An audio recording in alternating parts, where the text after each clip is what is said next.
2024 T20 స్క్వాడ్లో select అయిన సంజు శాంసన్కి ఒక్క మ్యాచ్లో కూడా ఆపర్చునిటీ రాలేదు. దీనికి రీజన్ మన ఓపెనింగ్ పేర్లో లెఫ్ట్ రైట్ కాంబినేషన్ కోసం. ఇంట్రెస్టింగ్ ఫ్యాక్ట్ ఏమిటంటే ఫైనల్లో సంజు శాంసన్ని ఓపెనర్గా ట్రై చేద్దామని రోహిత్ అనుకున్నాడు. But coach Rahul Dravid winnowing కాంబినేషన్తో వెళ్ళిపోదామని చెప్పాడు. అలా సంజు శాంసన్ ఆ T20 వరల్డ్ కప్లో బ్యాకప్ వికెట్ కీపర్గానే ఉండిపోయాడు. అయితే ఈ T20 టోర్నమెంట్ తర్వాత సంజు శాంసన్ అసలు పొటెన్షియల్ మన టీమిండియా ఫ్యాన్స్కి తెలిసింది. అప్పుడే బంగ్లాదేశ్తో 3 T20ల సిరీస్ జరిగింది.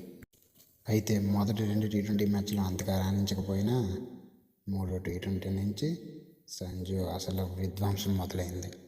కేవలం 47 బాల్స్లో 236 స్ట్రైక్ రేటుతో 8 సిక్స్లు 11 ఫోర్లతో 114 రన్స్ చేశారు. Views, like, share and subscribe.